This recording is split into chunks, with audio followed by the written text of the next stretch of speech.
Okay, good morning, everyone. Today is the a special meeting of the Board of Fire Commissioners. Today is February 1st, 2022, and the time is 9 a.m. Ms. Gomez, will you do the roll call, please? Yes, ma'am. Woods Gray? Here. Babcock? Hara? Here. Ibarra? Here. Ninberg? Here. Fire Chief Terrazas? Here. Deputy City Attorney Nguyen? Here. You have a quorum.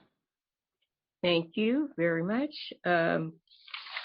Chief Terrazas, would you do the flag salute and a moment of silence for us, please? Absolutely. Please stand, right hand over your heart. I pledge allegiance to the flag. The flag of the United States of America. And to the republic for which it stands. One nation, under God, indivisible, with liberty for all. Now please join me in a moment of silence in honor of past and present members of the Los Angeles City Fire Department who devoted their lives to the protection of our community. Thank you. Thank you, Chief Terrazas. Okay, we're at Ms. Gomez. Would you give us the rules and for conducting the meeting? Yes. Persons may listen to this meeting live by dialing any of the telephone numbers listed on the cover of the agenda for this meeting. Should you dial one of these numbers, you will be able to listen to the meeting but will not be able to give public comment during the meeting. Anyone wishing to address the Board of Fire Commissioners on any item on the agenda or to provide general public comment should call 1-669-900-9128. When you are asked for a meeting ID, please enter 881-2091-3045, followed by the pound sign. Then press the pound sign again to continue. You will then be joined into the meeting. To alert the board that you want to give public comment, press *9. You will be called on by board staff, who may refer to you using the last 3 digits of the number you are calling from. When unmuted by staff, press *6. And please state your name. As a general reminder, public comment will be limited to 1 minute per item and up to 2 minutes allowed for agenda items. At the request of the speaker will be afforded an additional 1 minute for general public comment for a maximum of 3 minutes total per speaker. Time cannot be ceded to another speaker, and an individual may speak only once during the public comment period. Only those who are in the queue when the President begins the public comment section of the agenda will be allowed to speak. These instructions may also be found on the front page of the agenda. Thank you. Okay, thank you, Ms. Gomez. Item 1 is Commissioner comments. Are there Commissioner comments from the Commissioners?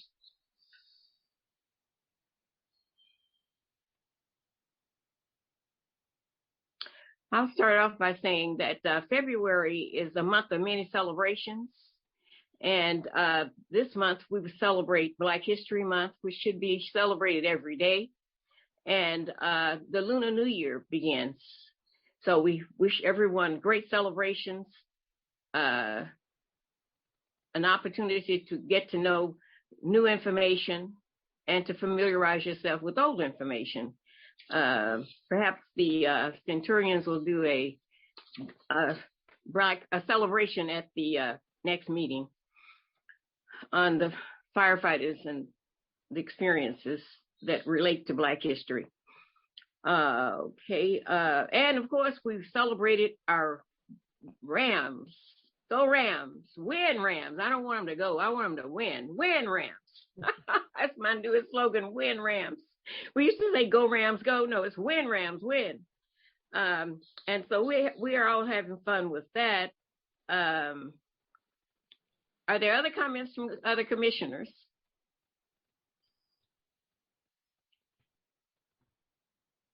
Okay, so then we shall move on to the report of the fire chief. Good morning, Chief Terrazas. Morning, Madam President. Sticking with the theme of the big Rams win, which happened on Sunday. I approved the optional wearing of Rams caps for all on-duty members. And then yesterday I called the Cincinnati Fire Chief, Chief Michael Washington, who happens to be a Leadership Academy graduate of our LAFD Leadership Academy. But I made a friendly wager, and the losing chief has to do the following. They have to raise the flag above one of their downtown fire stations. The losing chief has to wear the jersey of the winning team. And then their busiest engine has to carry the flag on their apparatus for 24 hours. Oh, my. And then the losing city has to do a congratulatory video and post it on their social media. We did this a few years ago with the Patriots when the Rams were in the Super Bowl. We were not successful then, but I fully anticipate we're going to win on February 13th. Well, sounds like fun. That concludes my report. Oh, thank you. Very good. Sounds like fun. Lots of fun. Now we're at item number 3, which is public comment. Ms. Gomez, how many hands do we? I see 3. I don't know. 4. One just popped up. Another just popped up. Yeah, so there are 4. 5 now. 5. 5. Now I see 5. Yeah, okay. Sometimes there's a little delay. Very good.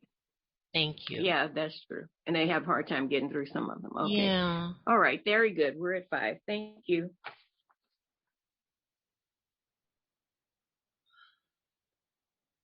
Ms. Gomez, are you starting? Yes. Okay. I've requested to unmute for number 444 ending. Yeah, can you hear me? Good morning. Yes, we can hear you. Will you be speaking on general public comment or specific agenda items? I'm going to be speaking on all items. Okay, very well. You have 3 minutes, please. Okay. So my name is Jessica Craven. I am a Los Angeles resident and member of the LACDP, elected member in AD 50, well, now AD 52, used to be AD 51. And I've been following the sort of, the controversy, the issues in the fire department with, abuse and harassment. And I guess I just want to say that I'm hearing that the union president, Mr. Escobar, has been sort of disputing the findings of the workplace assessment study that concluded there was bullying and harassment at the department. And he said that there is no systemic problem of issues regarding gender or race at the fire department.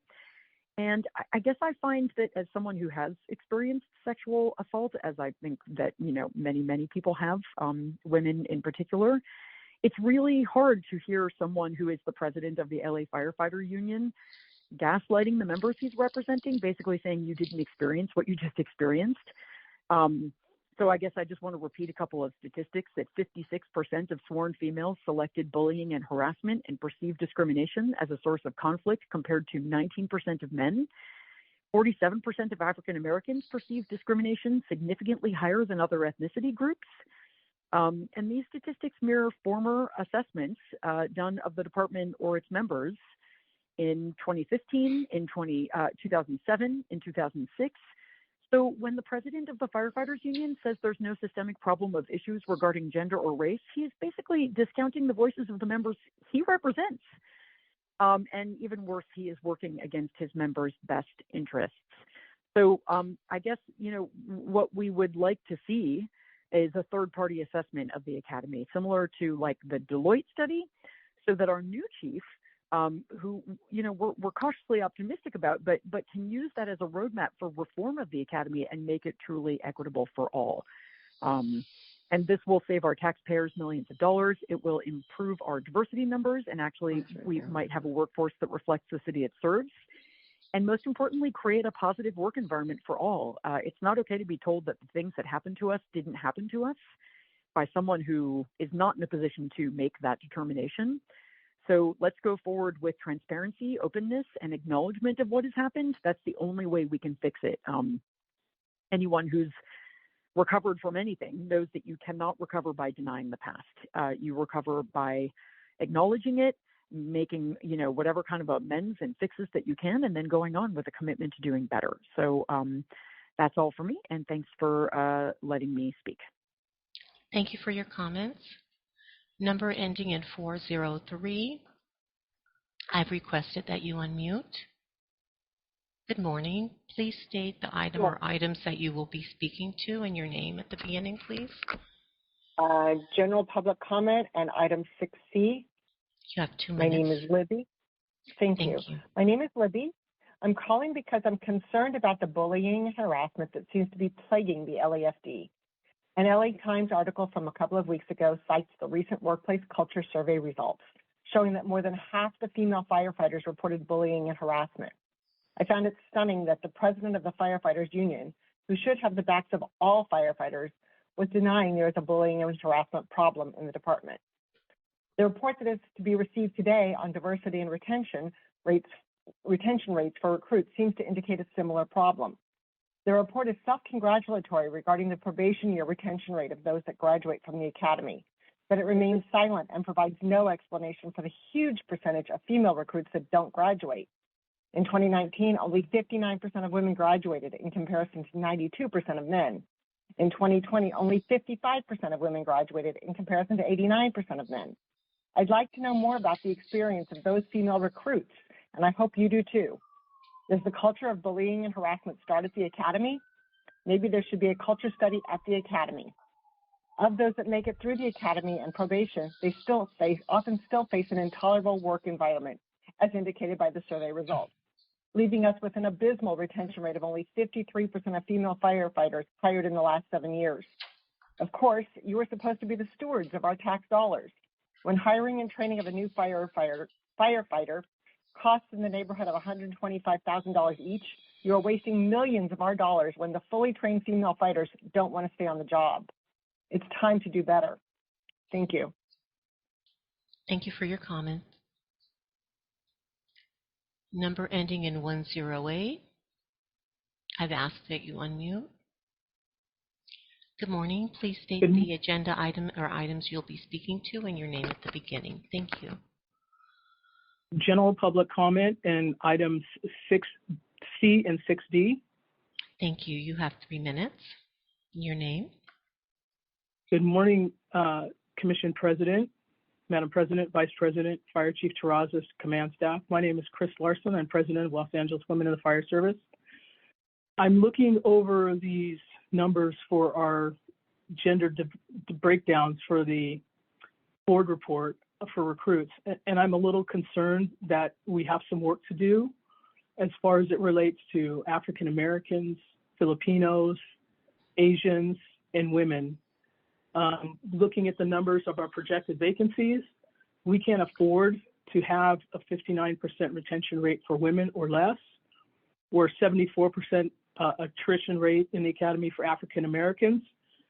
We need to get as many members hired and through the Academy without compromising the standards, knowing that we face large numbers of retirements.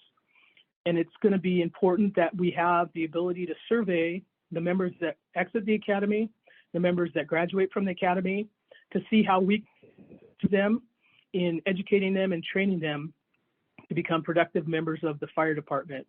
And I would urge the commissioners to work with the fire chiefs to get another survey done to figure out where we can better improve our services to the recruits and make them the quality members that they will be when they get through probation. Thank you. Thank you for your comments. Number ending in 253. I've requested that you unmute. Good morning. What agenda item or items will you be speaking to? And please identify yourself at the beginning. Yes, good morning. I'm speaking to General Public Comment, item 6C. My name is Robert Hawkins. Good morning. General public comment and 6C. You'll have 2 minutes. Thank you. Good morning, Madam President, all fire commissioners, Fire Chief Terrazas, Fire Chief Crowley, and everyone in attendance. My name is Robert Hawkins. I'm the Executive Vice President representing the Centurions. I would first like to recognize the start of Black History Month and the history of Black firefighters in the LAFD. The Stentorians was formed in 1954 to combat racial injustice and inequalities faced by African American firefighters. Since then, our mission has developed into recruitment, retention, and promotion. Our history is highlighted in a book entitled The Old Stentorians. With that being said, I'll be remiss if I didn't address the annual recruit training report this morning. On page 4 of this report, it shows African Americans with a 74% retention rate and females with a 59% rate. We must do better. This statistic is by no means the LAFD standard. In the same report on the last page, it states that the LAFD is recognized for innovative excellence and the training academy is evolving and adapting to changes. Well, if this is true, the Stentorians is calling for, and we strongly encourage the use of surveys to bolster opportunities and a higher success rate. We ask the Fire Commission to strongly consider this option. Thank you. I yield. Thank you for your comments. Number ending in 105. I've requested that you unmute.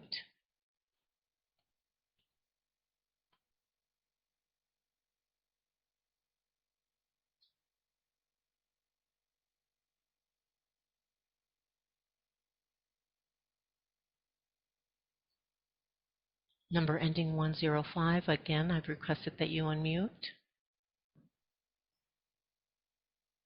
Good morning. Please state your name for the record and the agenda item or items you will be speaking to. All items, Freddie Escobar. 3 minutes. All right. Good morning, everyone. Freddie Escobar, President of United Firefighters of Los Angeles City, Local 112, representing over 3,400 brothers and sisters of the LAFD. LAFD continues to face an enormous staffing crisis that needs to be addressed immediately. Every single day for at least the past month, the LAFD has been forced to close multiple resources throughout the city because of our staffing shortages. Fewer fire trucks, engines, and ambulance operating on our streets means longer emergency response time, which puts everyone's safety in jeopardy. Our firefighters and paramedics are being forced to work longer hours, and it's taken a toll on both their physical and mental health. Our current way of operating is not sustainable, and we're at a breaking point. These past 2 years have been particularly challenging, but this staffing crisis has been years in the making. From 2008 to 2013, our department didn't hire a single firefighter, and we are still feeling the impact of this five-year hiring freeze. Simply put, we cannot afford to lose any more firefighters. The problem is only getting worse as more and more firefighters leave due to unexpected early retirement, suspension, or termination. We cannot lose any more members, including the members on the mandate. Let's work together, keeping our experienced and dedicated men and women in the department, and let's keep hiring the most qualified individuals without sacrificing fire department standards, period. The past several drill tower classes have been extremely diverse, and most importantly, they have produced highly qualified new firefighters while maintaining the high standards of the LAFD. To overcome staffing crisis for the long term, we need to continue hiring new firefighters on a year-round basis. UFLAC has worked closely with Chief Terrazas to increase our hiring, and we are looking forward to working with Chief Crowley in the future. Thank you very much for your time. Thank you for your comments.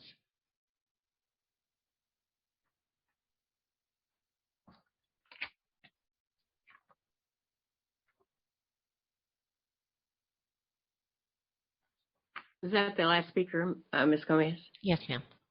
Oh, okay. Very good.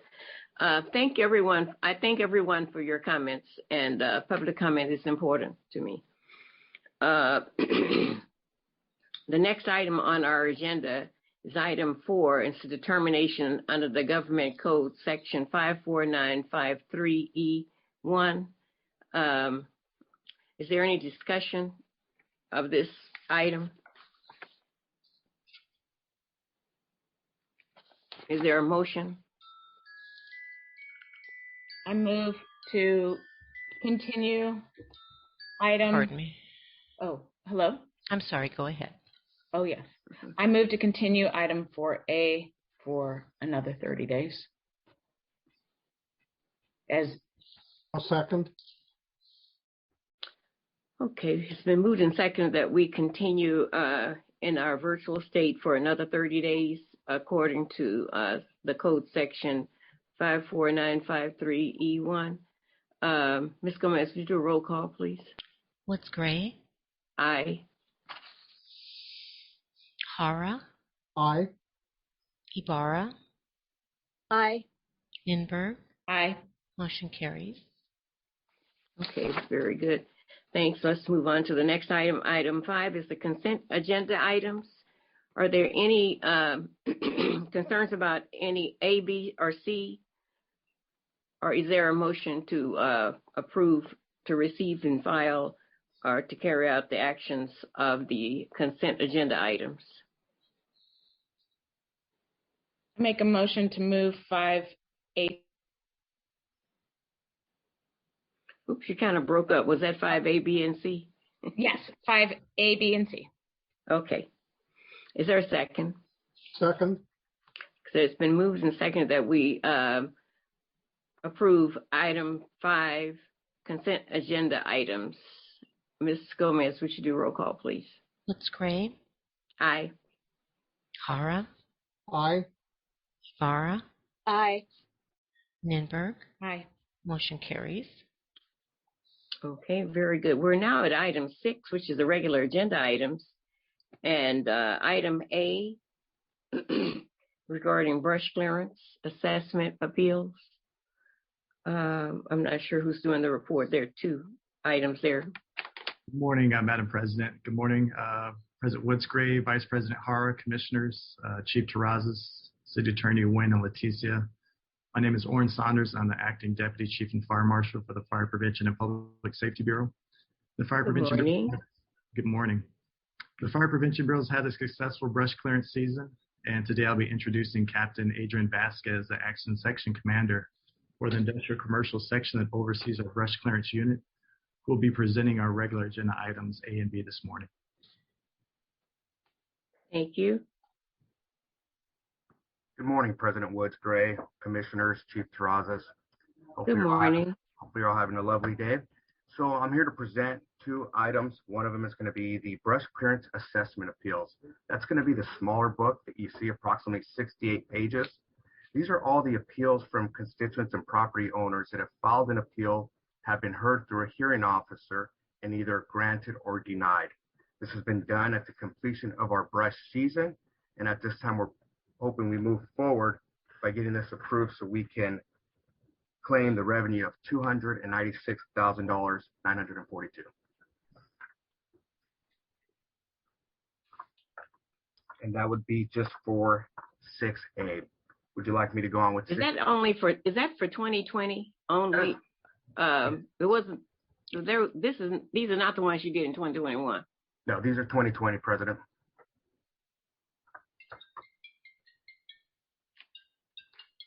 I have there seems to be a large number of them, of the property sites. Is there any reason why we have more this year than any other year? So on the brush assessment appeal, that's a smaller book. There is currently 68, and out of those 68 appeals, 26 were granted.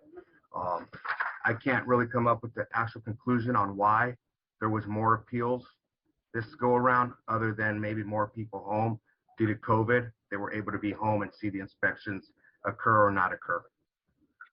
Mm-hmm. I noticed that, I don't know, I may be on the wrong report, where some people said because of COVID, they had difficulty clearing. And we know that COVID did interfere with a lot of activities throughout was any consideration given to the people who said that they had difficulty because of COVID? President Woods, yes, if we look at the boards, each person that filed an appeal, there's a written documentation on whether it was granted or denied. A lot of them, if they were able to prove hardships, they were granted their appeal. And if you scroll through some of them, it will say granted, they proved and provided hardships. Right. So we assisted them. Like I said, the main goal of this program is not to collect revenue and charges, to do prevention and have a safer city. And to have a safe city. You're right about that. What do we do about dumping by unknown people on properties? When the owners clean up their properties and then someone goes down and dumps on it, which is a real problem in our city. So ultimately, the property owner is held responsible for everything in their parcel. As far as I know, I can't answer that question, Miss, on what happens when they dump. The property owner is ultimately held responsible for anything within his parcel. So even if other people dump on it after they've cleaned it up and they don't realize that somebody's dumped on it, right, they still are responsible. They're still responsible, Miss. I noticed that also that the hearings were held in Van Nuys. There seems to be a need I think that would be a need to have one in the city someplace. So for the future, could we look at that, having maybe two? People that live in the city have to go to Van Nuys?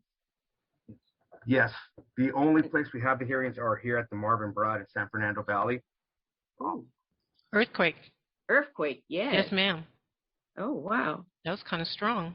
That was a nice joke. Sure yes. was. I'm sorry. Go ahead. I apologize. I'm sorry. Wow, it means it was felt in a lot of different places, Up on the 18th floor, we felt it. Okay, so it's all over the whole city, I guess, because I'm over in the Crenshaw district. Mm-hmm. Dr. Har, are you in the valley? Yes. And did you feel it? A little bit, yeah. Just a little. Oh, so it may be closer to where I am and than where you are. Mm-hmm. So we've had a lot of problems with earthquake faults over this way. Okay, but about the only place you can have it is at the Browdy Center.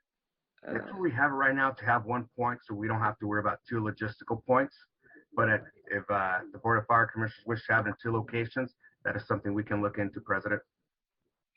Well, I'm just thinking that if you have people who have property all over the city of LA, and which starts in San Pedro, right, and then you have the people in Mount Washington area, and then I realize that I probably less well, and the Valley, that it might be more convenient for people if do people always show up for these hearings? No, these are the appeals, so only certain people that have been charged and are fighting their charges will sign up for an appeal and get a hearing date. So out of the do they always show up? Yes, they do show up. They have a time frame that's slotted for them. Sometimes they do, sometimes they don't. But all people from all over the city will show up to this location. It just seems an inconvenience to me that we would have just one, when the city is so large, that we'd have only one location for any people to show up for a hearing or an appeal or to present themselves when they're having an issue. Just like we have bureaus throughout the whole city, which is much more convenient for our organization. I think that it would just be something that we should look at for the future, having another site somewhere away from the valley where people could present their appeals or defend themselves or whatever they're doing. We'll look into that, President Woods Gray, and come up with hopefully 2 or 3 sites that will logistically fit throughout the city to meet the needs of the citizens. Okay, are there any other comments or concerns from other commissioners?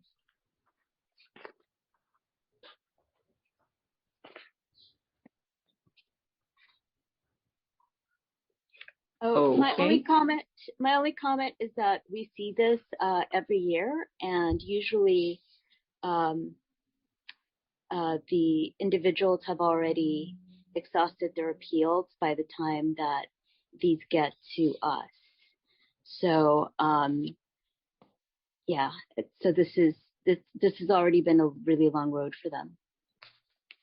That's all. And I realize that we have this brush clearance thing, which creates there's uh, and that we have brush clearance every year. You're right. That's true. And we do have a number of people who, and they're various because some of them are like companies and businesses and different people, and then they're individuals.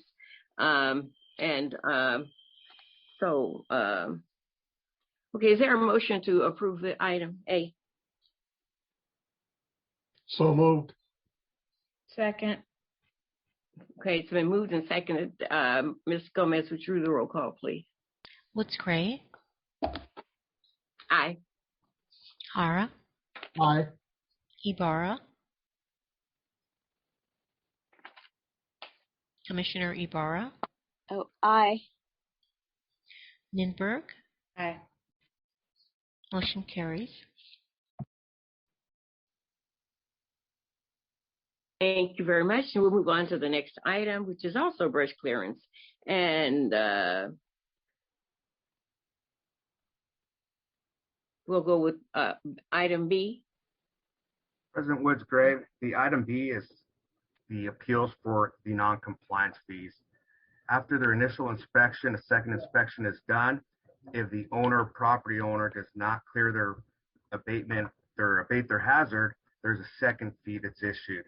And that's what all these appeals are. They're written in, they're not seen in by hearing officer, they'll file it through accounting, and it's just a written appeal that the hearing officers will evaluate. The property owner can send pictures, hardship letters, medical bills, maybe deployment on military leave, and all that will be assessed by the hearing officer, and it will grant or deny their appeal for the second notice fee, which is $516. We had actually 627 completed appeals, and out of those 627, 31 were granted. The revenue for these non-compliance fees is $307,536. And do you have difficulty collecting that money? The county will handle all that. Brush clearance does not get involved in with the collecting this. And then it's sent back to the city treasurer? General fund, yes. Mm-hmm. Again, I saw the big stack of papers and all of the different properties, and there were, again, many COVID type things in there, and people who had difficulty because of COVID. And I know, my opinion was that I don't know what was done for the COVID people, because, we had rent relief for people, we had mortgage relief for people, we had different reliefs for people who have difficulty with COVID. And so was there anything done with the COVID reasons, the people who said they had problems because of COVID? President Woods Gray, the same as the previous one. It was all documented. If they can document hardship, the hearing officers would waive the complete fee or not. So it was granted or denied, and that is all based. If we look at some of them, I believe some of them had hardships. A lot of them are really just change of owner. Someone sells their house, moves, that property info is not transferred, and that's when they get these fees. Those were pretty much the ones that were granted, along with hardships that they can provide it. And a lot of them had difficulty with getting answers from our department because they would call in, I guess, and no one was answering them, or they would write in, no one was responding to their questions or whatever. I noticed that on some of those papers that were sent in. So there's an email that's sent out before this brush season starts, and throughout the process it has contact info. If it's billing related, it's strictly dealt with accounting. If it's any questions regarding brush or clearance, our brush clearance inspectors will handle the call, the complaint, and hopefully visit and touch base with the property owner. And I know personally I tried that number too, because there were issues with calling in to get answers from that number that's on the form that says call this number. Right. And you don't get an answer there. We have to work on making that better for next year, because people do need answers, need some kind of contact. If you put a number on there and they can't reach anybody, that's very disgusting and upsetting for the citizens of the city. And the other issue is that when they send that letter from whoever sends out the letter with the fee on it, it doesn't identify the property on the paper. It just says you owe this amount of money. We tripled your fee because you didn't pay or you whatever. And but it says you don't know which property it is because there's no like lot L whatever, the lot numbers. Anyway, that's some issues that we'll talk about for next year because we need to work on making that better for the citizens to be able to.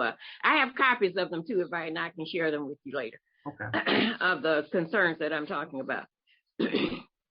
And then I went through the drill of making the phone call because I was told it couldn't get through, so I practiced that myself. But there are some issues there that we need to work on, and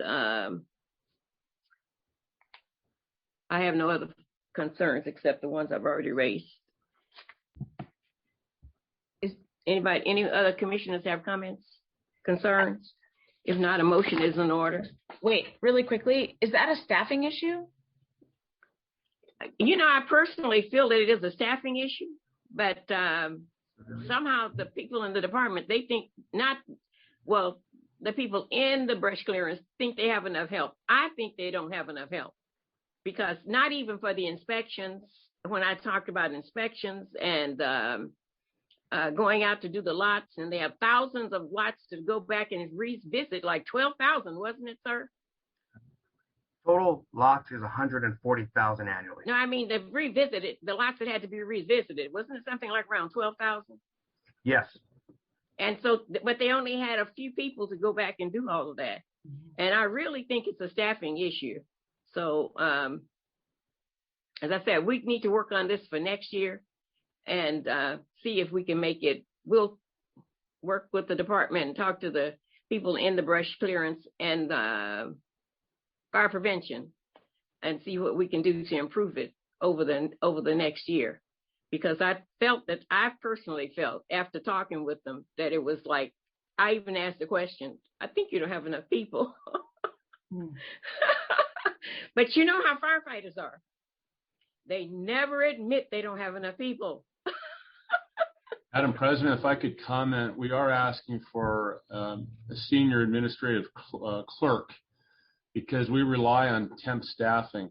So in next year's budget, we are asking for a permanent authority. Oh, that would be great. And we assess it every year, and we ask each bureau to put in their requests, and then there's a lot of competing priorities, but we are going to ask again for that senior admin clerk for the brush unit. And I realized that this year was probably a little different because we had the COVID and people were on special assignments and doing other stuff. But I don't think that there are enough people doing the inspection of the lots, Chief, because they had 12,000 revisits, and I think they had 3 people. Well, we do detail people from the field. Captain Vasquez, you want to talk about our brush detail? Yeah, President Jamie Wood. So we have a brush task force that we form up, which is comprised of about 45 inspectors. They get pulled out from other sections and units, and they do what's called a brush task force, and they hit it hard for several months. It's about 2 months, 2 months straight, where they just go and all they do is brush inspections throughout the entire city. Once that initial charge of inspections is done, initial violations are written, second violations are written, then we'll dwindle that task force, send the inspectors back. And that's all based on overtime opportunities. So the rest of the city doesn't suffer, the rest of the bureau doesn't suffer, but they're pulled on an overtime idea that they can come and assist the brush task force. Yes, it's after that initial visit is when you cut the number of people down, right? That's correct. And that's when you have to go back and reinspect. Correct. And that's when you have the 12,000 lots. At least this time you did, which is, I think, more than you've had in the past. And and I think that was where a shortage was created. I think that was a shortage because that's quite a few lots to revisit throughout the whole city. And you, as I said, starting in San Pedro and going all the way to the valley, and we have a huge city. Anyway, it's something we will talk about this more as we prepare for next year. Okay. So think about the things we've talked about, and we'll work on it. Okay. Is there a motion to approve the recommendation and item B? So moved. Second. Okay, it's been moved and seconded that we approve item BFC 22-01. Ms. Gomez? Woods Gray? Yes. Aye. Woods Gray? Hara? Aye. Ibarra? Aye. Ninberg? Aye. Motion carries. Very good. Now we're at item C. Item C. Thank you. Are you Captain Vasquez? Oh, you went off. Okay. Item C. That's the Recruit Training Academy. Yes, ma'am. Good morning, Madam President, Chief Terrazas. Oh, good morning, Chief Skelly. How are you? I'm well. Good. Thank you. I'd like to present with you our annual report. I'm Steve Skelly, Recruit Services Section. Honored to present to you our Recruit Academy overview. In this board report reflects data and analysis from the time recruit firefighters enter the academy from the end of their probation. The timeline to get a full data set is about 18 months to mature. This report captures data from 4 academy classes, 19-1 through 21-1. The data parameters used to ensure consistency in presentation and analysis include new hires, those are the new recruits that we have in the academy. Reassigned refers to the recruits that were placed in subsequent academies. Graduates, the amount of recruits that successfully completed the academy, and then those who completed probation refers to the probationary firefighters who have successfully completed their field internship, which is 1 year. See on the chart on page 3 is our in status section. This includes all data fields of new hires, reassigns, graduates, and those who completed probation. There are 2 academy classes, 19-1 and 19-2, that met these parameters. It was found that there was an 87% academy retention rate at graduation, which is a 4% increase from our last report of 83%. Note that 83% has been consistent since class 14-1. We've had 99 members graduate, 97 complete their probation, and this is a slight increase in probationary retention of 98%. Our last was 97%. Page 4, of the 17 female new hires, 10 graduated, resulting in a 59% academy retention rate. And note that all 10 have completed their probation. Of the 7 who did not graduate, 3 were due to performance and basic training. 1 was due to performance in their manipulative training and phases. 2 resigned because they, quote, not for me, and 1 resigned to go to another fire agency. Of the 99 graduates who advanced probation, only 2 probationary firefighters did not complete their probation. Note that neither separation was due to performance. 1 resigned to accept a position with another agency, and 1 for personal reasons.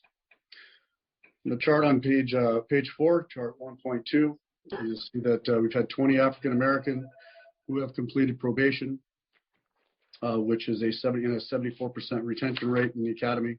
11 Asian firefighters, resulting in 80% academy retention. 32 Caucasian firefighters, 97% academy retention. 3 Filipino firefighters with a 75% academy retention. Note there were only 3 that were in there for that, counted in that year. 28 Hispanic firefighters completed their probation with a 93% academy retention, and 2 Native American with a probation with a 66% academy retention. Then overall 87% academy retention with 97 who completed probation. Some highlights in this section is that probationary retention remains high at 98%.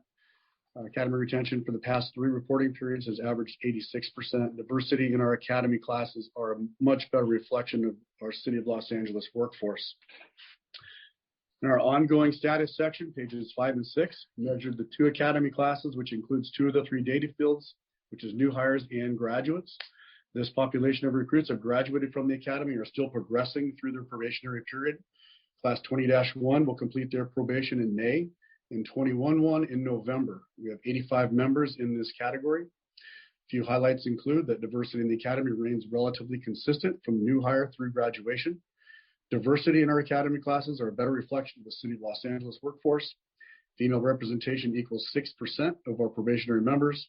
The academy retention rate is 86%. The bottom of page 6 begins the current academy section, which includes one academy class, which is 21-2. They're in their 15 week of instruction, preparing for their probationary assignments, following by their February 10th graduation. 21-2 is a small, diverse class that we're able to add to offset last year's budgetary constraints. 21-2 began in October with 49 new hires, 8 reassigned from previous classes. We're in our last 2 weeks of training, and we anticipate sending 36 new members to the field on February 13th. Although not included in this annual report, it's worth noting that we've started class 21-3. This diverse class of 74 is in their 3rd week of training, and we look forward to their graduation in April. The pipeline model of training has started, and we anticipate graduating 5 classes per year. The recruit reassign program, during this reporting period, the reassignment program has graduated 23 people of 29 who entered the program. No, there's a typo on page 7. It states that we graduated 56. That is incorrect. It's 23. This results in a 79% of a reassignment program for this reporting period.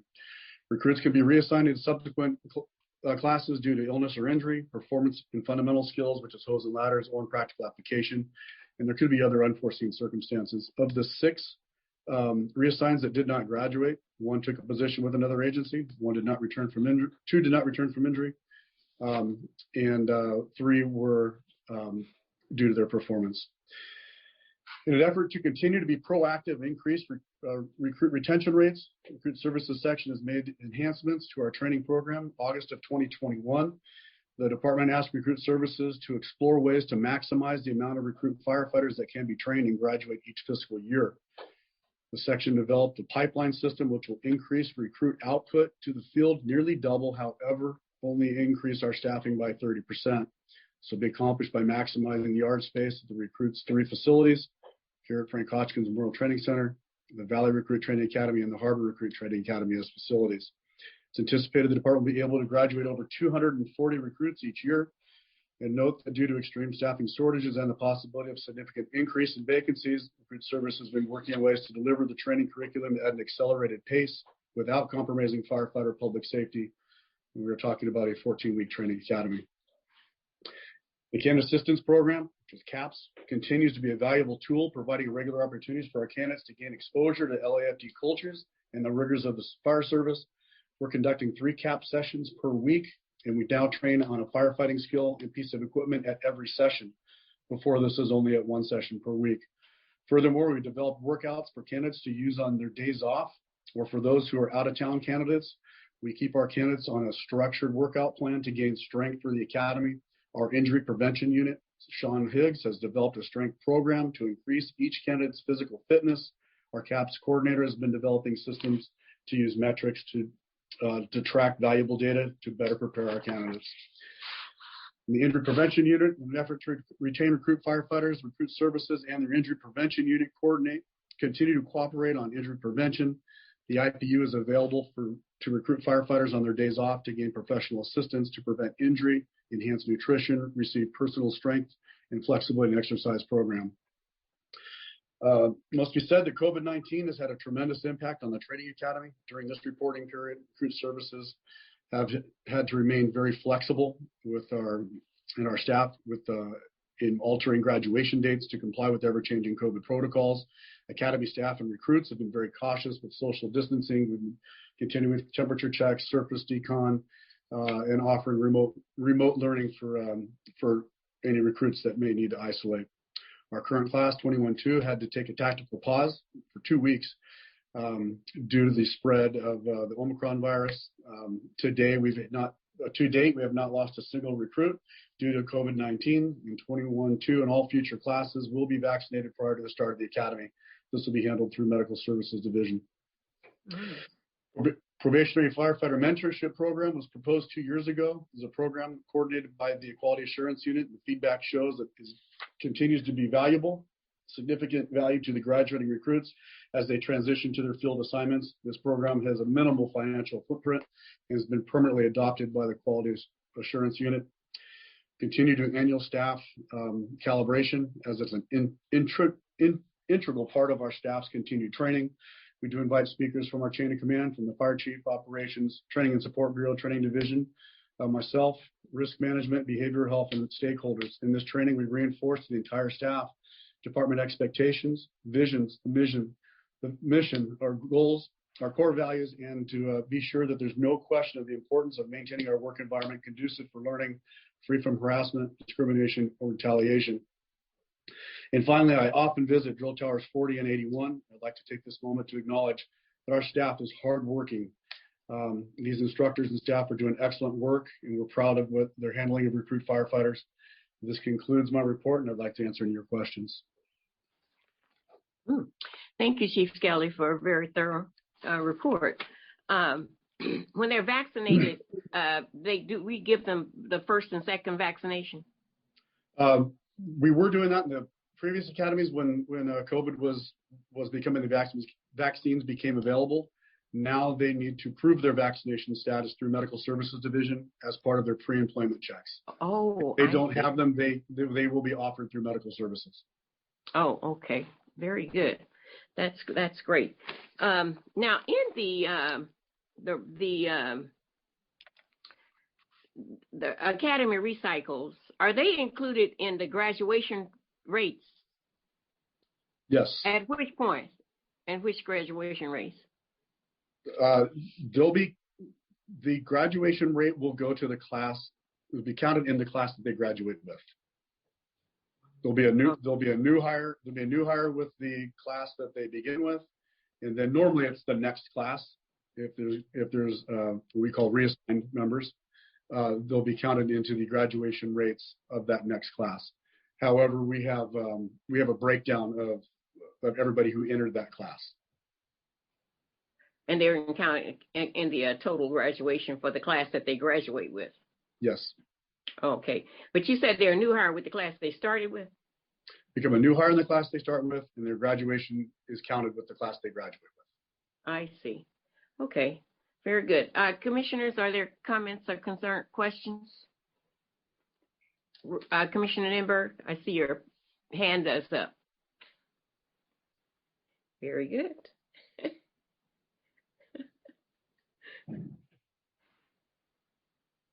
Are you on mute? You're on mute. You can't unmute? Oh, wow. You're good now. Okay. Okay. It probably is because I wasn't made my computer died, so when I jumped back on, I wasn't a co-host. So my fault. So thank you, Chief Skelly.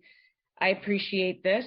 And to Commissioner Woods-Gray's point, so on item 1.1, you have 17 new female hires and 10 graduates, but how many from that class were reassigned?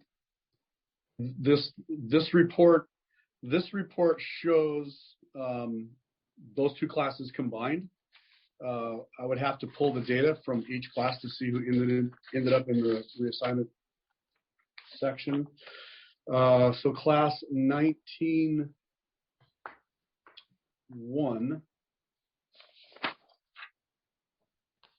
So from class 19-1, I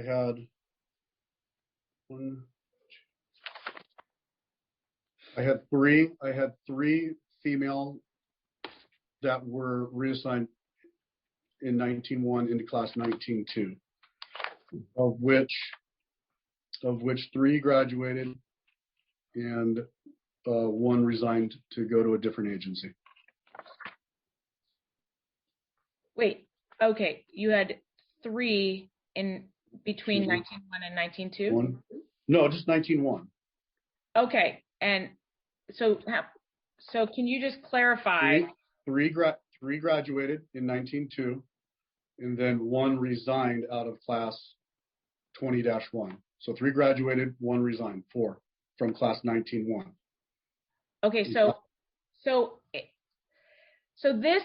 I'm concerned because this only shows the graduation. So you have 17 new hires and the academy retention. What's the academy retention for new hires of women and men?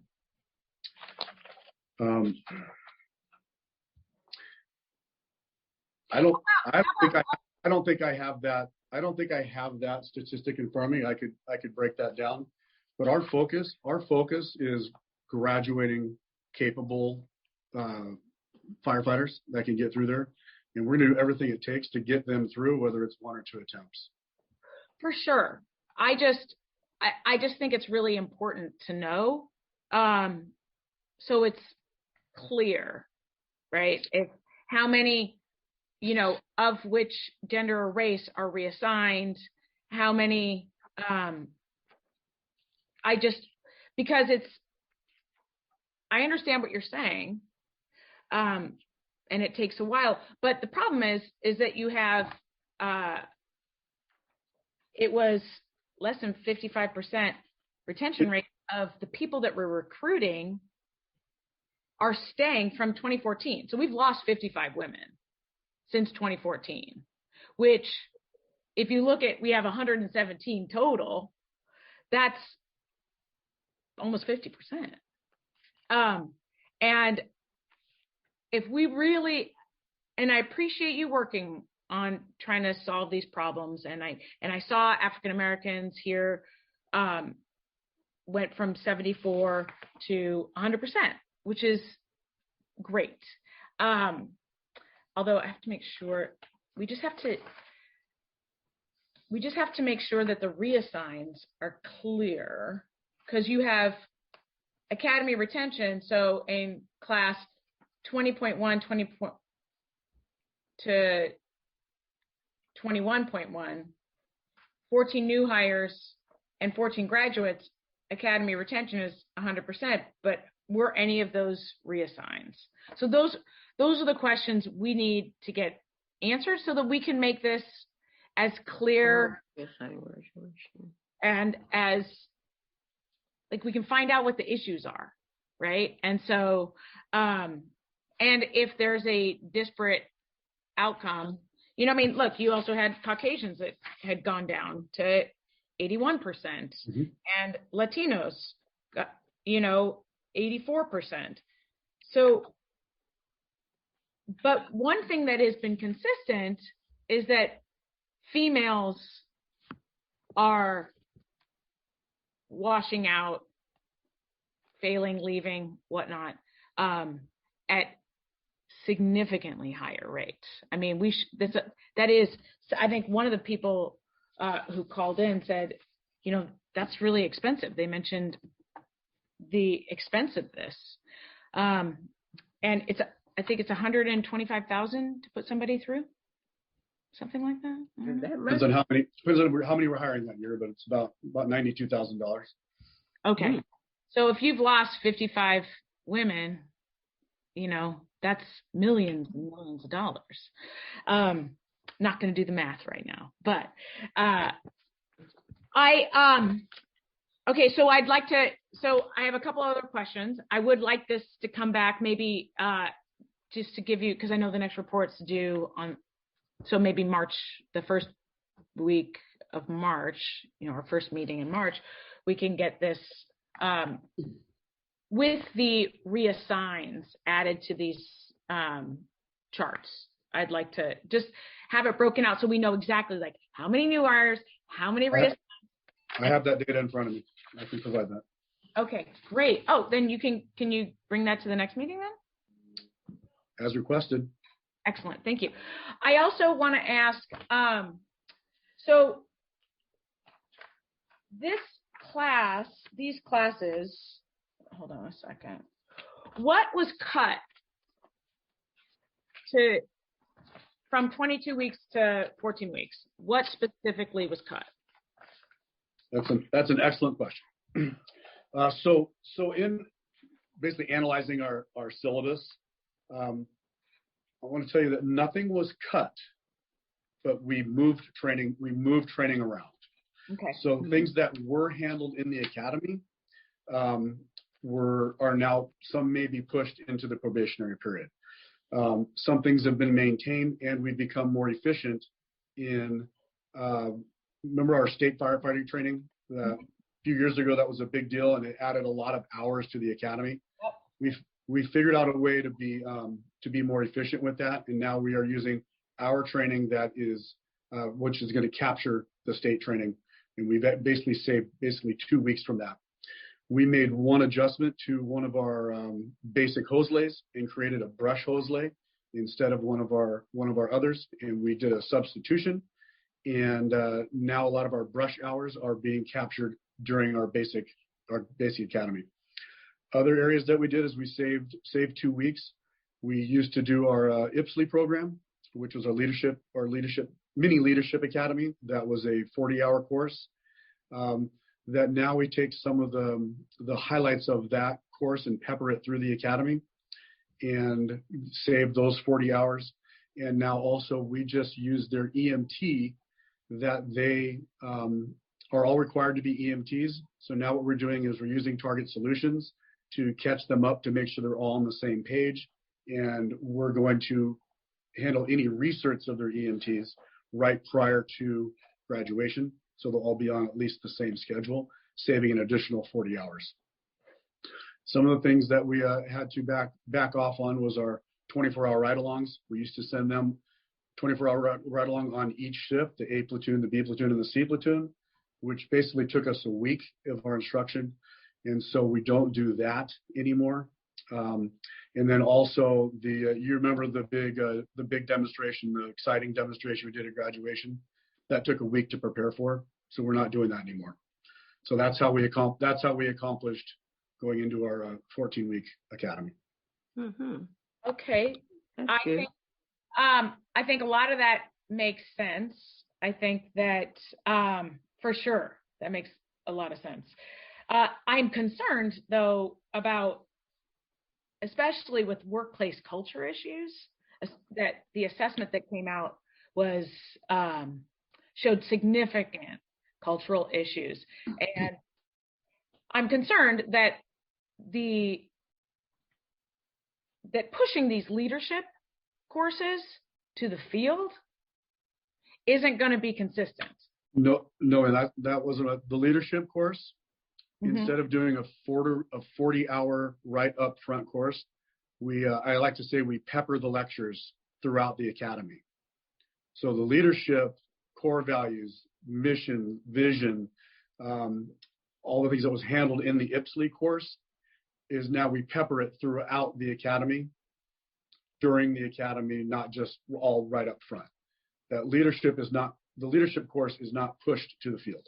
Okay, so all 40 hours I would be lying to say that they get all 40 hours, but they get the hours peppered through, and our instructors are the IPSLE instructors also. So they take their best material and they pepper it into the academy. Yeah, I'm concerned about that just because of the assessment that was done. What about mental health?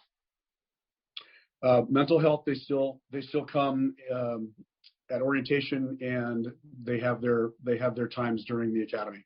That hasn't changed. So it's the same. I think it's 8 hours through the course of their training and probation. Of their training, what?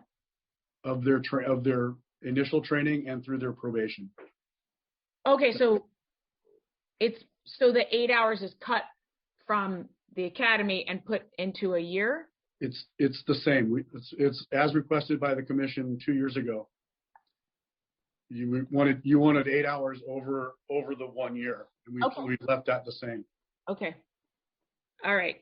I would I think that we definitely need to make that a priority. I also want to ask, so you have what percent of the academy is focused on the fire ground and what percent is focused on medical?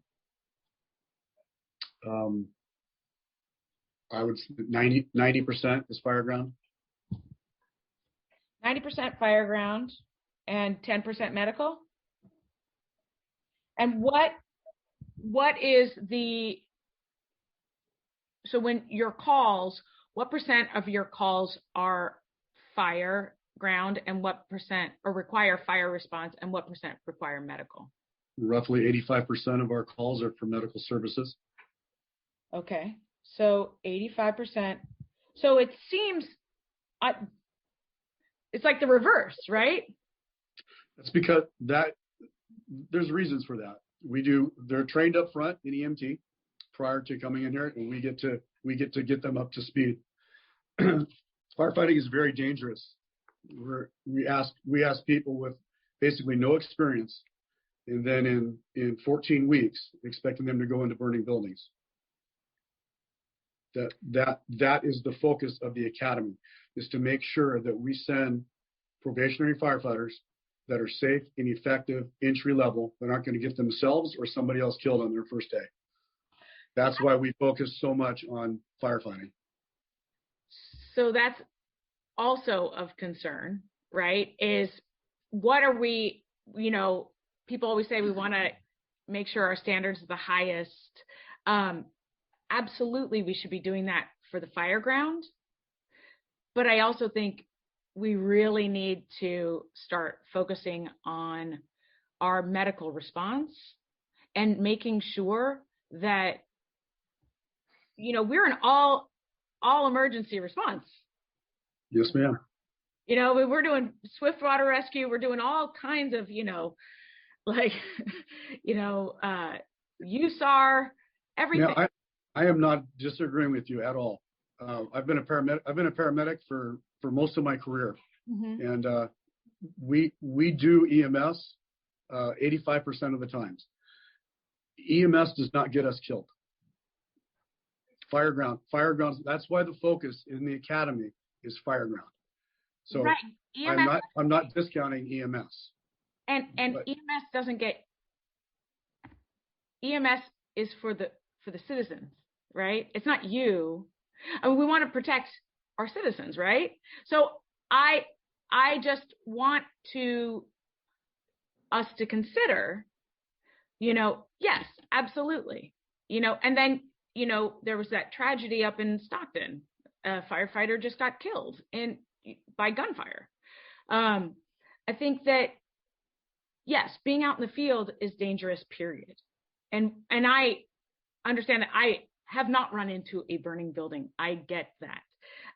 However, I do think that even culturally, that if we put that much of an emphasis on fire, and that are we valuing our medical response? Are we training our people to, yeah, of course it's not going to kill you, but the better trained our members are in medical response, or even supporting, let's say they're not paramedics, but they're EMTs. Do you have any comments on the cutting of the EMS training? Not really. Wait, what's that? Okay. All right. Jimmy? All right. Madam President, what? I'm sorry. That was my comment is that we're doing this temporarily, and when things catch up, we're going to go back to the old schedule. Is that right, Chief Skelly? That's gonna be up to the current administration, but yeah, I think so. Yeah, because the components that you had to sprinkle in between and everywhere, they are important. And I understand because EMTs are already trained, and so you would go a little bit less on that because of an emergency situation that we're in. And of course, brush and all that training of the fire grounds is a whole totally new thing for them. So I understand that, but I'm just wondering if there will be a time. Chief Terrazas, I see you have, I think, comments on this. Yeah, thank you, Madam President. I think Chief Skelly is spot on. Let's understand that paramedics, to become a paramedic, requires months of training and has to be renewed every 2 years. Same thing for EMTs, not as long as a paramedic training program, but it's extensive. It takes several weeks, and it has to be recertified every 2 years. I just completed mine. Oh. But what kills us on the fire ground are fires, not EMS. So we have to be very diligent to make sure our people are safe. If they're not safe, they become a liability for other firefighters and the public. So that is an important criteria. I'm not dismissing EMS, by no means. It is 85% approximately of our runs, but we do not get killed on EMS incidents. We get killed at fires. So we have to balance the training, and the training that is focused on EMS comes primarily before they get to the drill tower. So once again, that narrative is, and I've heard that for sure, but we've got to make sure that, like, you're not getting killed, but we're trying to save our citizens from getting killed, right, or dying. And so that's really what EMS is doing, is making sure they're healthy. So I understand. I'm just trying to expand our reasonings and expand the way we look at our training and what we're valuing. And I think that, of course, I would never compromise fireground safety. Absolutely not. And understanding when to be defensive and offensive. Like, those are seconds that you have to train. And it's never a question whether or not people are highly trained in fire on the fire ground here. I do believe that our department, unlike many other departments, trains all the time. I mean, that's all they do is train, which has made them excellent, certainly in the fire ground. I am saying that when we are going into the academy, what specifically are we valuing? And is that hammered home that we need to make sure that our EMS is of equal import, and that we are making sure that people understand that, yes, we need our firefighter safety, but we also need the safety of our public as well. And that's what we're doing. These are the calls we're responding to. So that's my concern. And I don't want to compromise on medical just because we need to shorten the term, the academy. We just need to make sure. And I do believe Chief Gutierrez has his hand up. So he's at a training. Chief Gutierrez has his hand up. Okay, Chief Gutierrez. Chief, just before you say that, because the EMS come to us already trained, we don't really have to train them as much, right? Correct. So therefore, they're kind of like ready to go, but they don't know fire ground emphasis. Correct. And that's what they need. They really need. Okay, Chief Gutierrez. Good morning, Madam President. Good morning. How are you? Good. I didn't see your hand there. Yeah. Just a few things. I think in understanding a training academy in its totality, we're mandated as an accredited academy to have a specific curriculum that includes a lot of the fireground issues and fireground things, not only mandated by the state, but also OSHA. So there is, if you look at specifically like in changes that we've made in the number of hours, we're historically well within the hours we have been. We're at roughly 600 hours of training that we've been historically. If you look at past decade, that's where we've been. Now it's expanded over the years. Like Chief Skelly mentioned, some of the state training and being state ALA certified and things, some of those things. But EMS is a great part of it. All firefighters come in entry level, certified as EMTs. We actually put them through scenario-based scenarios to utilize that EMT throughout the academy. So as you mentioned earlier, Commissioner Nimberg, we are all risk. And that all risk component is, and you have to understand too, I think what's missing here is that every fire-related scenario or fire ground-related emergency, there is an EMS component. So in other words, at a working structure fire, there's an EMS component, that rescue piece. At a traffic or physical rescue, there's that EMS component. As we get into, trench rescue, all these different things, which are really what we consider very low frequency, yet very, very, very high risk. Mm-hmm. So these are the things, and I don't know if his percentages was quite right in terms of how we blend the different training. We'd have to look at that very closely to give an accurate percentage. But EMS is embedded in everything we do. I think it's really important to understand that for all of us, I came out as EMT over 35 years ago, and we're all EMTs. So I think in order to give an accurate answer in terms of what that curriculum really looks like and that percentages, we'd have to go back and actually provide that, so that we know specifically what we're doing and what it looks like. And I think overarching what I want to say is, the EMS is embedded in everything we do. From the time we onboard employees to the training academy to the time they graduate. And I think the other thing that was brought up was some of the things in terms of the leadership piece.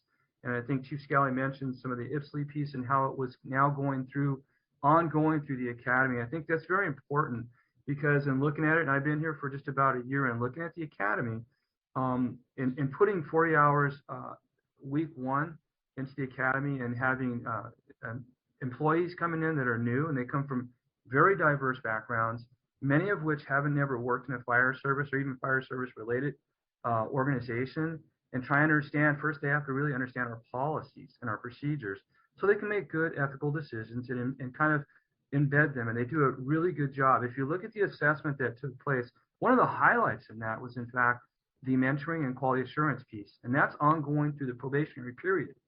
So that piece is really well. And so the changes that were made in terms of looking at everything very critically through a very narrow scope of what we're doing was first and foremost was to ensure that we put safe and effective entry-level firefighters.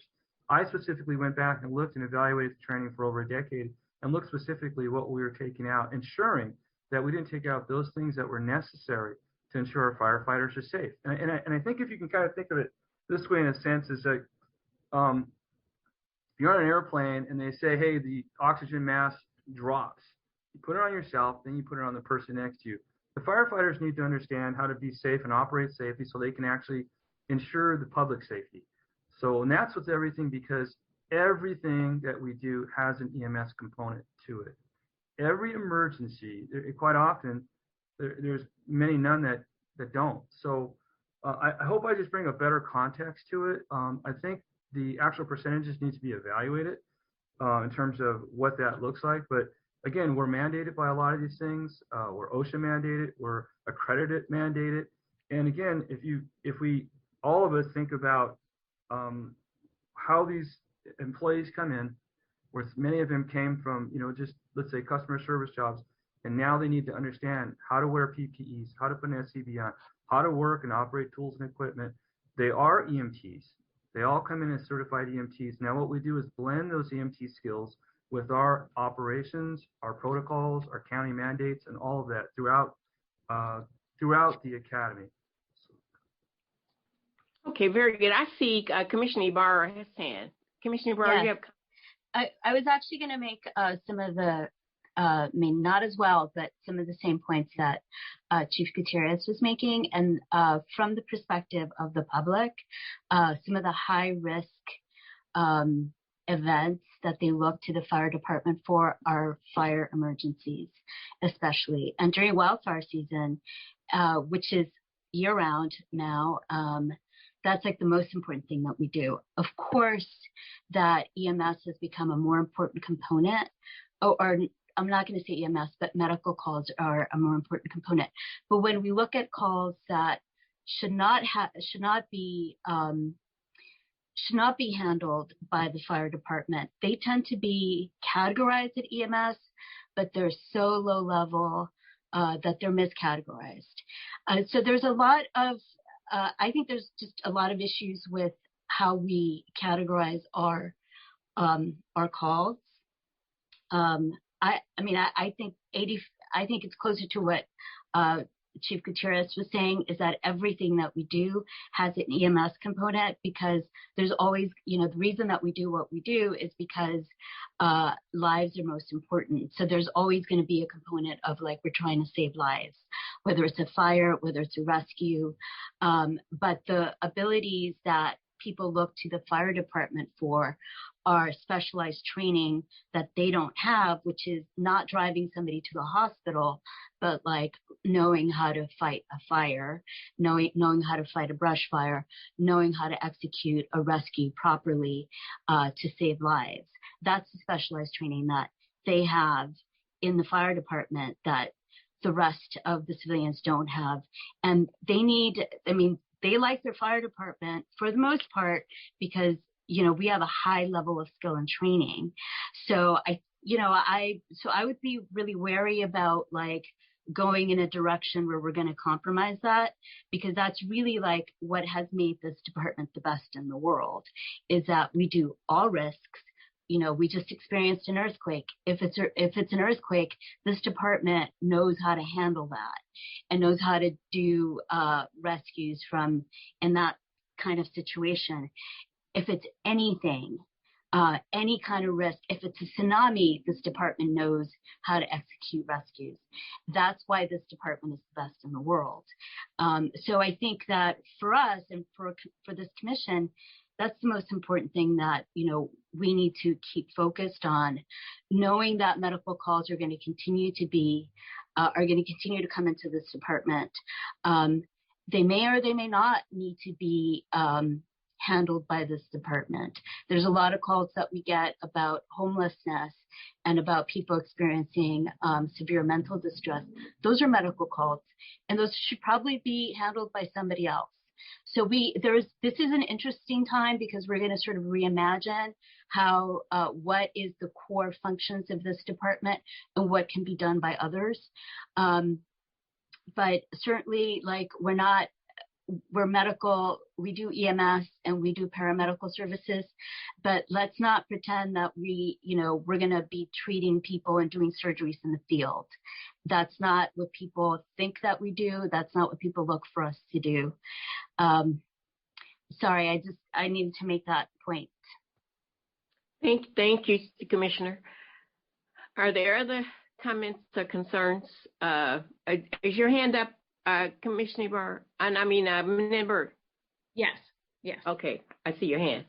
Yeah, so as the oversight body, I think it would be negligent if we didn't ask these questions, right? This is civilian oversight, and we need to make sure that we are protecting our civilians. And under no circumstance did I ever say that we should compromise our fire safety and our fire ground. But if we could, have we looked at expanding our medical and expanding what it means to respond? So I think that we need to make sure about, and I think to Delia Barra's point, this is a great time to reimagine what we do here and take it all in. And instead of, using the term, 100 years unimpeded by progress, that we take this opportunity to reimagine what it is we're doing, what it is we're valuing. Of course, we need to make sure our firefighters and paramedics are safe. That is critical, number one.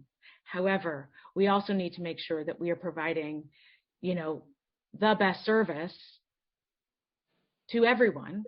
And let's take this opportunity to reimagine what it is we do. Less than 3% of our calls are fires. And less than, I think it's about 1% are actual fires, and thank God for the Fire Prevention Bureau. They've done such an incredible job, thanks to brush clearance, thanks to, all of these different departments. Urban wildfire, like firefighting, is fundamentally different than it was 30 years ago, and let's figure out exactly, this is such a great opportunity. I'm really excited about this time too. The other thing I want to bring up is the physical assessments that are done. So you have the accreditation. I get that, the state accredits, whatnot. I want to know, a lot of these, certainly the women are failing out in the physical parts, right? And so we should look at getting a third-party assessment of what is actually required and what is done on this job. Because if it's done internally, we're just going to keep replicating what we know. That's what humans do. It's very difficult to innovate from the inside. You can, but our numbers aren't moving. Certainly not for women. They're just not moving. They're abysmal. And it's costing us a lot of money. It's costing us, we're losing women, to other agencies. And it's unfortunate because you're missing out on 50% of the population. So, and that point of view of 50% of the population. I don't ever think that we'll get to 50%. That's not what I'm saying. But if you lose 50%, the point of view of 50% of the population, that's problematic. Are you giving the best service you possibly can? So this is another great opportunity to look and see about doing a third-party assessment of our academy and our physical requirements, and if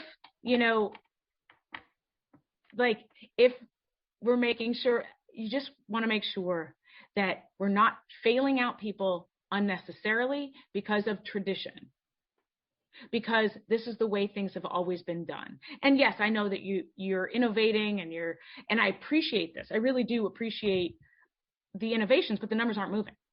So what specifically are the issues?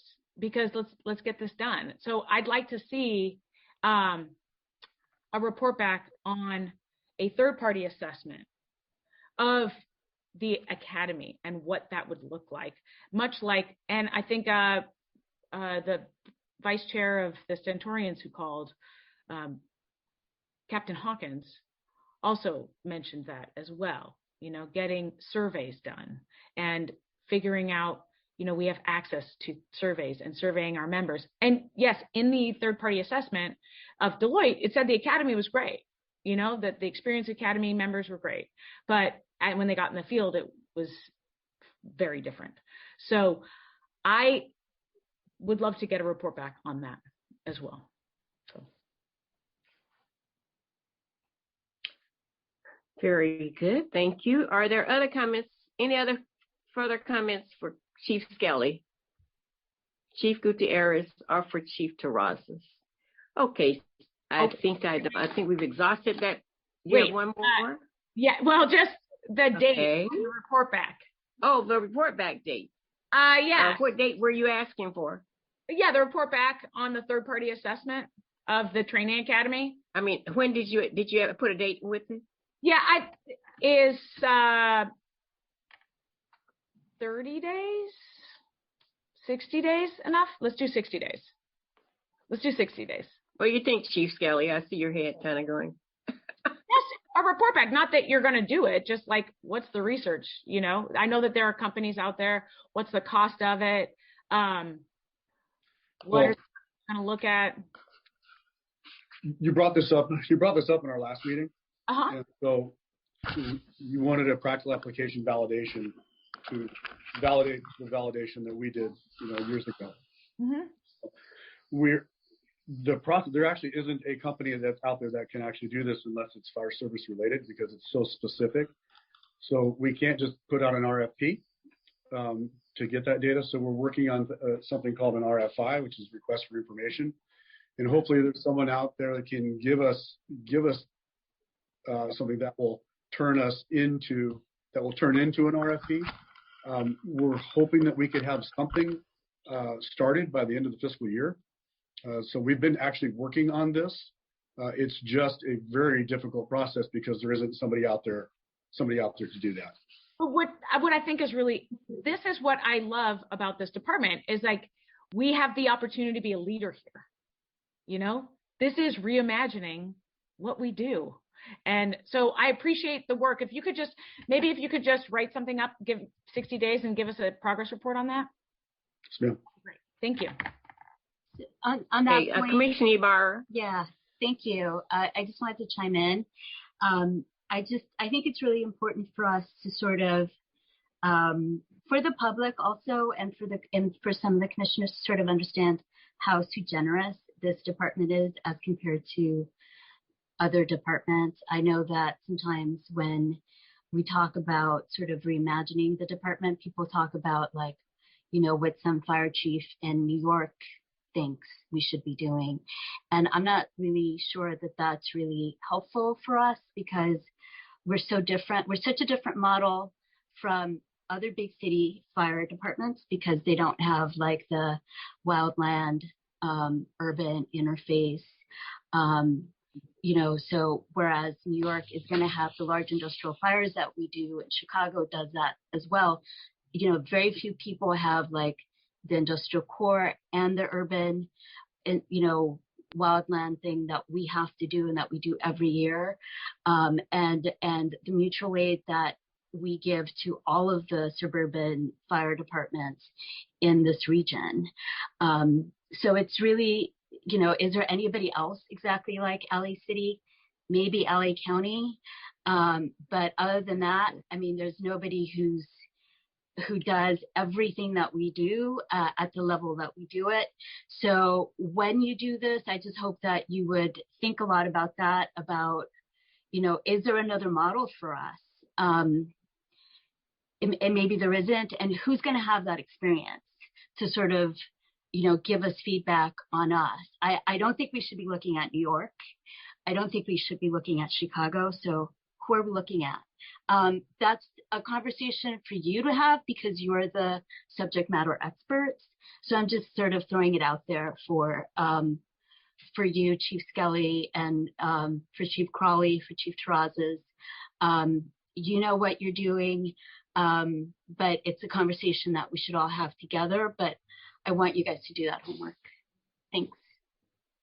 Okay, very good.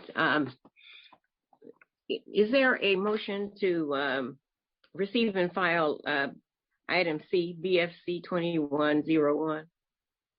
So moved. 02, I'm sorry, 012. So moved. Second. It's been moved and second that we receive and file BFC 22-012. Ms. Gomez, would you do the roll call, please? What's Gray? Aye. Hara? Aye. Ibarra? Aye. Ninberg? Aye. Motion carries. Thank you, Chief Skelly. That created a robust discussion, which I think was interesting and important. And I'm glad that we're able to have these discussions with you and Chief Gutierrez and Chief Terrazas and soon Chief Crowley. Thank you very much for that, for all the work that you do there, and continue on with what you're doing. But I'm thinking that eventually you're going to go back to the old schedule. So, but we'll see. Throwing me out. So you're going to cut it. 14 weeks is going to be it, huh? Okay. Let's go to item D. Item D, BFC 22-013 is the report on paramedic vacancies. Good morning, Madam President, Commissioners. Good morning, Chief.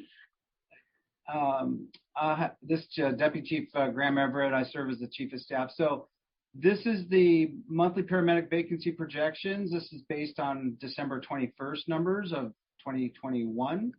As you can see from the report, our numbers are fairly stable in the high 20s of vacancies down to the low 30s.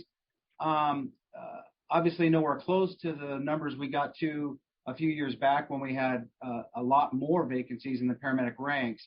We do projections based on the drop, anticipation of exiting drop and retirements, promotions, and also we do projections based on the number of recruits that we bring into the drill tower that already have a paramedic license, and also the number of students that we send to paramedic classes over the years. So as you can see, the numbers bounce around a little bit. We are projecting in May of 23, we will have 0 paramedic vacancies. Again, this is projections, so things can change, but the numbers are relatively solid right now, and much lower than we've experienced in the past. Paramedic training is at a premium right now. People in the fire service and in the community, it's very difficult to find somebody with a paramedic license right now. So our numbers are holding solid, and I'm happy to answer any questions you might have about these numbers. Did we have a recent class to graduate? So the numbers where you see on the chart where it says UCLA,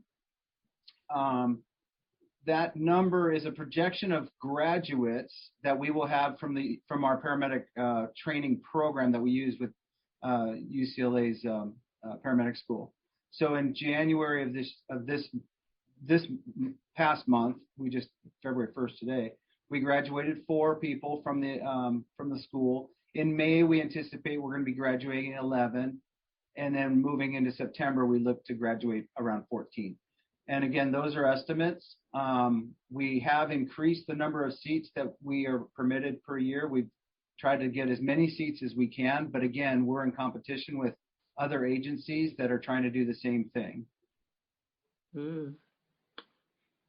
Very good. Are there questions for the chief? Concerns, comments? Commissioner Ninberg.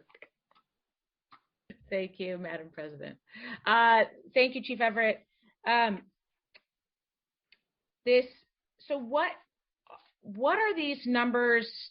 You told us what the numbers are based on, is the number of recruits and how you calculate it. But what is the total number of paramedics, and has that increased since? I mean, how has it increased in the last 10 years? So you kind of have to look at the numbers. Like Chief Skelly mentioned, he and I went to paramedic school, 30 years ago. So we are still counted as paramedics on the department because we maintain an active license. However, we haven't seen the working end of a rescue for many years. So the ones that are in the field serving as paramedics is a different number than the total number of paramedics. I can tell you from experience, in 2001, right? Yeah, 2001, we had around 700 paramedics in the department total. And I know that number is over 1,000 now. But again, not every single one of those paramedics is actually working in a paramedic assignment. I can pull those paramedic assignment for you, and these numbers are based on the number of paramedics that we have on the department. So what I'm wondering is, our population has skyrocketed, right? In the last 20 years, our paramedics, we work them hard. I mean, I was talking to a firefighter, and they said that, they never see their paramedics at their station. They're always out. So we have standards to cover, the report coming back. I'd like to see if that impacts the actual number of paramedics in the field, because I'm concerned. My concern is that, and obviously, we don't want to burn firefighter safety, paramedic safety. We want to make sure that we're protecting them, that they're not working 24-hour shifts and, back to back and at 9s or, 64s or whatever, that we're making sure that we're giving our paramedics a good quality of life and not burning them out so quickly. So I would love to see how we've expanded that, our paramedics, and what that looks like, and what that has looked like over time, because I think these numbers are based on, have they changed that much in the last 10 years? Yeah, I don't have them in front of me, but I'm confident they've changed quite a bit as we've increased. So when you look at the number of paramedics, you also have to look at the assignments we have for them, right? So we have authorized positions that come with paramedic bonuses, and that comes with expansion of field resources. So we're not going to get approved in our budget for authorized paramedic positions if those, if we're going to expand, we have to expand those resources that require a firefighter paramedic to serve on them, right? So as we get the standards of cover back, like you mentioned, we'll probably get some good intel as to where we can ask for these authorities to be restored within the budget. And then in addition to that, with Chief Terrazas and working with Dr. Eckstein, the EMS Bureau, utilizing other forms of response capability, the FRVs, the APRUs, these types of things are also alternatives to use firefighter paramedics. And so that also gives us some justification for the additional authorities needed. I think the standards of cover will populate a lot of those answers as soon as we get it back. That's what I think that's, and I do, right. Like, I love the idea of expanding our FRVs, that's fantastic. Expanding, our ambulances, making sure that we are not, certainly it's a heavy burden, looking at the number of calls that we get, those are paramedic calls. So we just want to make sure that we give them the support they need. So I'm looking forward. I think the report comes next meeting. Coming soon. Yeah. Okay, good. Excellent. Madam President, may I make a few comments? Sure, Chief Terrazas. I share Commissioner Ninberg's concern about our paramedics. We have increased our assessment companies in the last 6 years. Every time we brought back a closed engine, we made an assessment. The goal, I think we have less than 20 now stations that are not assessment. The goal should be to get to the point where all stations have a rotational capability, so a paramedic can be the paramedic on the engine or truck as well as on the ambulance. So that gives them a break. I'm concerned about burnout as well.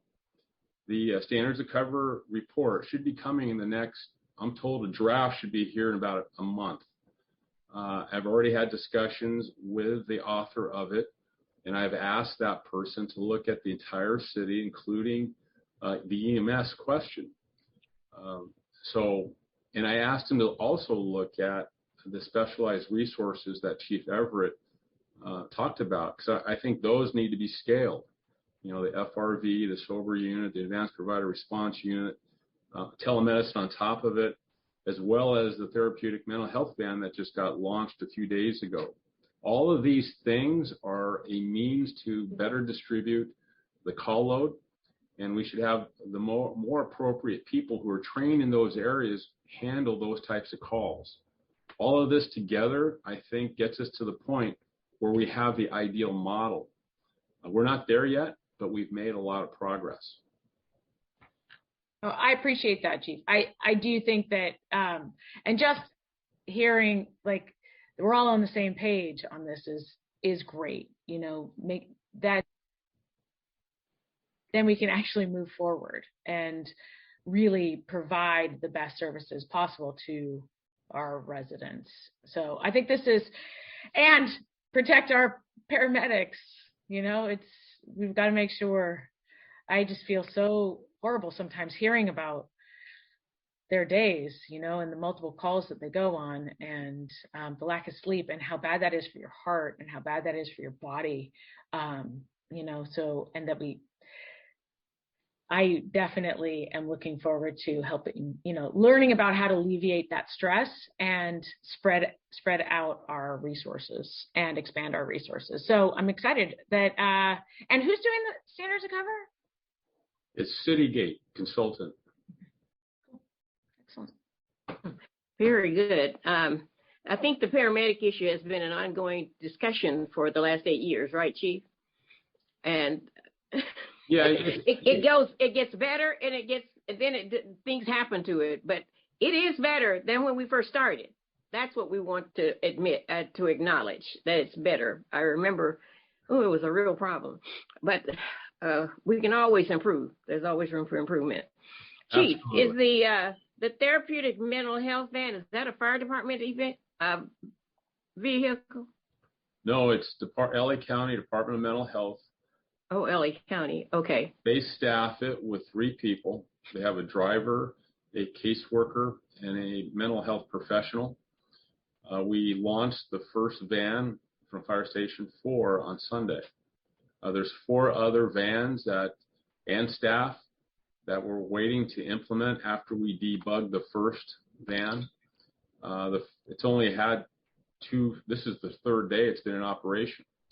So we're learning things every day, and once we're confident we can move forward, we'll bring online the other 4 vans. So it's LA County, but they'll be stationed at a fire station. Yes, they'll be running out of 5 of our fire stations. They're plugged into our CAD dispatch computer at Metro. So when a call comes in, we're going to send our resource first. And when our people get on scene, they can assess the patient and determine if they meet the criteria for the mental health van. Then we send the mental health van a non-emergency to transfer the patient. Oh, that's wonderful. Something really needed. That's great. Sounds exciting. We'll have to hear about it another time. It's not on the agenda, but since you mentioned it, I had to work it in. Madam President, we do have it. I do believe it's scheduled for the next meeting. Oh, great. Oh, that's the one. Okay, good. Very good. Okay, very good. If there are no further comments, a motion is in order to receive and move to recommend receive and file. So moved. Is there a second? Okay, it's been moved and seconded that we receive and file BFC 22-013. Ms. Gomez? Woods Gray? Aye. Hara? Aye. Ibarra? Aye. Ninberg? Aye. Motion carries. Thank you very much. And I think item E is probably with Chief Graham also, right? Yes, ma'am. Okay, very good. Thank you. Item E is just a verbal report update on our COVID numbers as we broke down in previous meetings. So as you may recall, we have a total number of department employees listed as 3,787. Of that number, there are 3,178 members that are fully vaccinated. The percentage on that is right around 84%. Very good. There are some new employees in there that are part of the new employee number that we don't have a record for, just under 2%, about 71 people. Those account for some of the rookies or some of the recruits that are entering the drill tower. So we're just waiting for that to catch up. We have 476 pending exemptions that have been requested. 95 of those exemption requests are from fully vaccinated members, and 381 of those members are not fully vaccinated.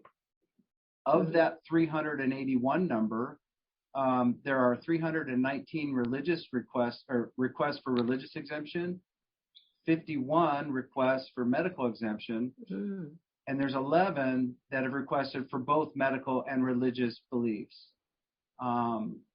So as we go down the list a little bit further, we go back to the fully vaccinated number of 3,178. Of that number, if you combine that number with the number of exemption requests from non-vaccinated members, which is 381, that gives you a number of 3,559, and those are members that we would look at as compliant to the ordinance. So that's about 94% that are compliant to the ordinance. We had 334 members that were given notice to comply with the ordinance. 94 of them became compliant before we had to place them off duty.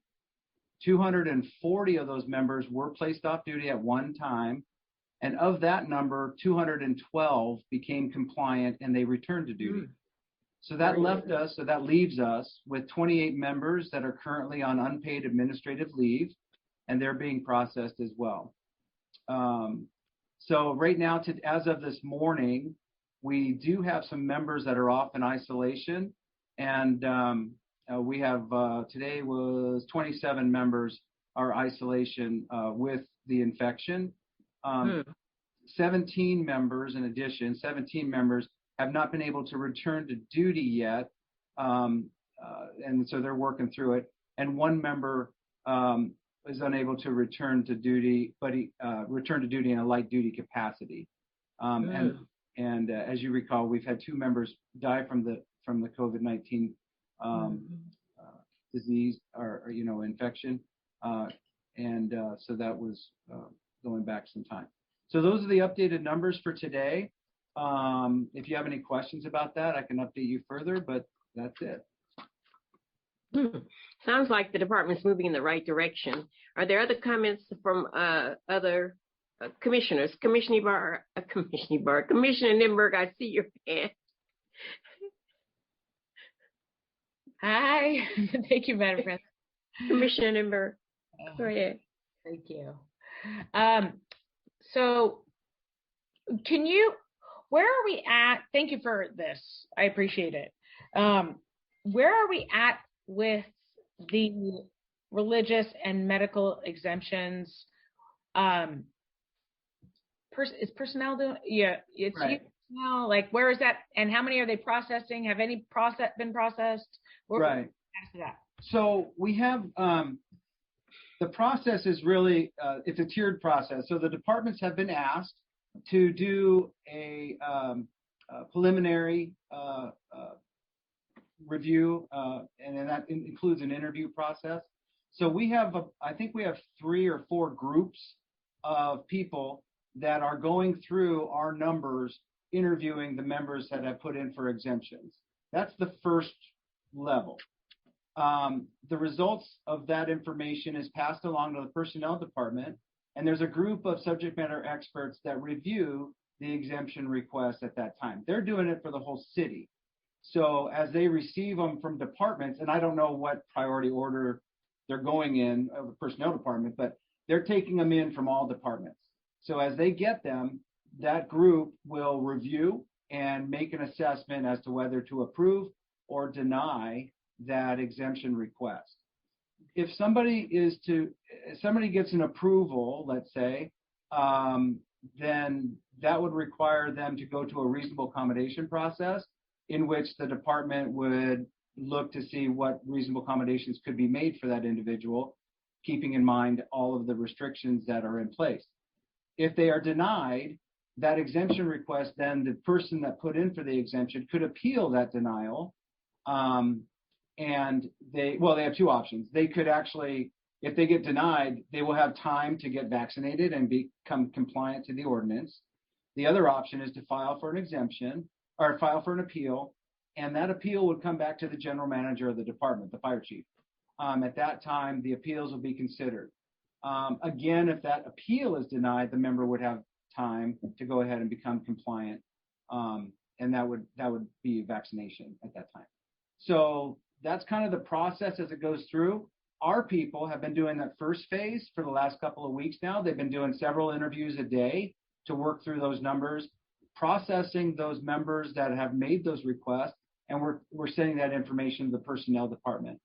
I don't have an update on the priority order in which personnel department is going to process the thousands of requests they're getting, citywide departments, but as they come in, we'll be processing them as well, depending on where they are in the system. Do you know how many? Thank you. Do you know how many we've sent over to personnel? I don't have that number right now, but I know they've done at least 2 or 3 weeks of interview processing. I can get that number for you of how many to date we've sent over. I think they still have a couple more weeks to go, so I don't want to even guess. I was going to say halfway through, but I don't want to guess. I mean, that's fair. But so you expect to be done with this process maybe like in the next couple of weeks? 3 weeks? I think I'll have to talk to the folks that are doing it. I would say, if I recall right, they were talking about end of March is when they would probably get through everybody, because there's a lot of scheduling and, and not all the interviews. The interviews have been, I think they've been doing, each group has been doing about 8 or 10 a day, I think. So they're powering through them. Okay, great. Excellent. That would be, just trying to understand where we're at in the process, how long this is going to take, and, Yeah. No, I appreciate it. Thank you. Yes, ma'am. Okay. Any other commissioners with concerns, questions, comments? Chief Everett, thank you very much for all that information you gave us. I mean, you broke it down in so many different categories and ways that was clear to understand. But I'm really happy to hear that the department seems to be moving in the right direction.